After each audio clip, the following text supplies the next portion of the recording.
Focus of the day.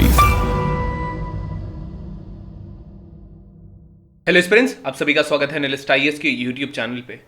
Recently अगर आपको याद हो तो पॉपुलर फ्रंट ऑफ इंडिया को इलीगल ऑर्गेनाइजेशन भारत ने घोषित किया था। तो ये सारी चीजें क्राउड फंडिंग जो होती है टेररिज्म फाइनेंसिंग के लिए, पॉपुलर फ्रंट ऑफ इंडिया अलग अलग मॉस्क से, अलग अलग ऑर्गेनाइजेशन से, अलग अलग जगहों से इनफैक्ट क्यूआर कोड वगैरह देकर ये सारी जगहों से फंड्स इकट्ठा करता था। एंड फंड्स इकट्ठा करने के बाद रियल स्टेट में इन्वेस्टमेंट, ताकि जो इनकी जो टेररिस्ट जो फाइंडिंग करते हैं, जिस हिसाब से ये लोग एमुनेशंस वगैरह भी खरीदते थे, तो इस हिसाब से जो है ये उसमें लगाते थे। तो that is why crowd funding एक टॉपिक है जो पढ़ना यूपीएससी के पर्सपेक्टिव से और किसी भी एग्जामिनेशन पॉइंट ऑफ पर्सपेक्टिव से इट्स नेसेसरी। मोरओवर इस पे जो एफएटीएफ है उसकी रिपोर्ट आई है, कैसे क्राउड फंडिंग होती है, क्या इसके कॉन्सिक्वेंसेज होते हैं, तो कैसे होती है, रिपोर्ट क्या कहती है, पॉपुलर फ्रंट ऑफ इंडिया क्या है, और अगर ऐसा होता है तो the thing which is important कि ऐसी ऑर्गेनाइजेशन से कैसे डील किया जा सकता है, क्योंकि ये बहुत आसानी से एक पर्टिकुलर कम्युनिटी को, एक पर्टिकुलर ऑर्गेनाइजेशन को टारगेट किया जा सकता है। तो इसमें बहुत एहतियात बरतनी होती है। After that will be solving our today's prelims and the mains practice question. So let's start. So why news, recently FATF जो फाइनेंशियल एक्शन टास्क फोर्स है, इसने रिपोर्ट रिलीज किया है जिसका टाइटल है crowd funding for terrorism financing. ये highlight करती है जो वायलेंट एक्सट्रीमिस्ट ऑर्गेनाइजेशंस हैं, इन्होंने एक बहुत वेल स्ट्रक्चर्ड नेटवर्क बना रखा था फंड रेजिंग के लिए। और ये रिपोर्ट रेफरेंस करती है पॉपुलर फ्रंट ऑफ इंडिया का, और ये बेसिकली मॉस्क से फंड्स या मस्जिदों से फंड्स लेते थे, पब्लिक प्लेसेस से फंड लेते थे, और अल्टीमेटली इससे आर्म्स खरीदते थे, एमुनिशंस खरीदते थे, और अपने जो कैडर इन्होंने रखा था उसको ट्रेन करते थे।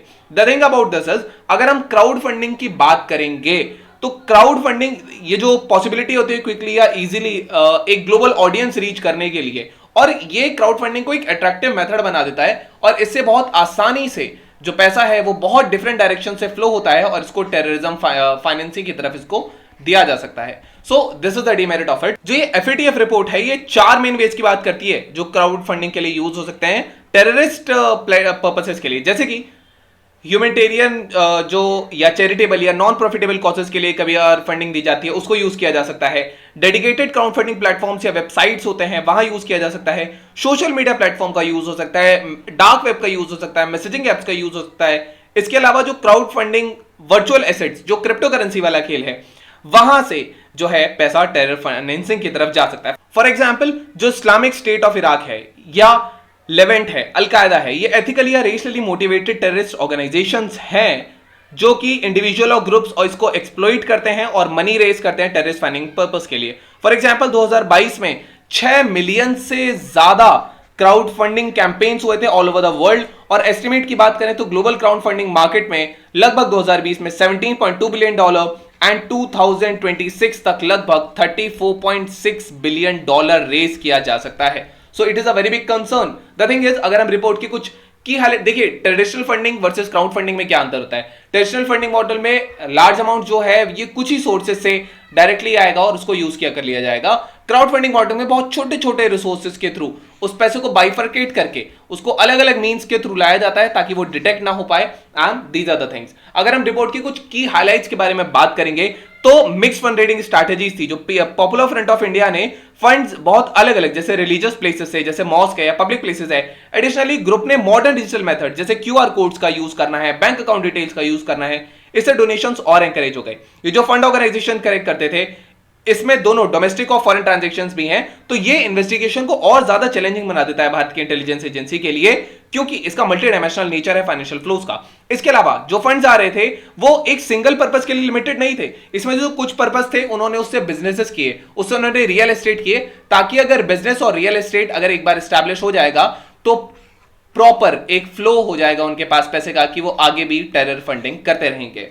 सो द थिंग इज, अगर हम ग्लोबल कॉन्टेक्स्ट की बात करेंगे तो जो रिपोर्ट है, ये जो क्राउड फंडिंग का इशू है टेररिज्म फाइनेंसिंग के लिए, इसको ग्लोबल कॉन्टेक्स्ट में बात करता है। ये हाईलाइट करता है कि जो मोस्ट क्राउड फंडिंग एक्टिविटीज हैं वो लेजिटिमेट हैं। टेररिस्ट ऑर्गेनाइजेशन जैसे इस्लामिक स्टेट ऑफ इराक है या लेवांट है या अलकायदा है, ये इन्हीं प्लेटफॉर्म्स का बेसिकली यूज करते हैं मनी रेज करने के लिए, इलीगल एक्टिविटीज के लिए। The next question is what is popular front of India. 2007 में इसका गठन हुआ था और ये 3 मुस्लिम ऑर्गेनाइजेशंस जो थे वो एक साथ आए थे। द थिंग इज कि इसमें, और ये सदर्न इंडिया तमिलनाडु में इसका ओरिजिन हुआ था। ये जब students Islamic movement of India को बैन किया गया था, तो इसके बाद जो अलग अलग सोशल इस्लामिक रिलीजियस एक्टिविटीज में मुस्लिम्स के में जो थी ये इन्वॉल्व थी, तो उसको तब बैन किया गया था। तब पीएफआई आया जब तीन चीजें जुड़ी, और पीएफआई ने अपने आप को एक ऐसी ऑर्गेनाइजेशन दिखाया जो माइनॉरिटी के राइट्स के लिए लड़ती है, जो दलित के राइट्स के लिए लड़ती है एंड मार्जिनलाइज कम्युनिटीज। लेकिन इसमें एलिगेशंस लगे कि ये एक्सट्रीमिस्ट एक्टिविटी में भी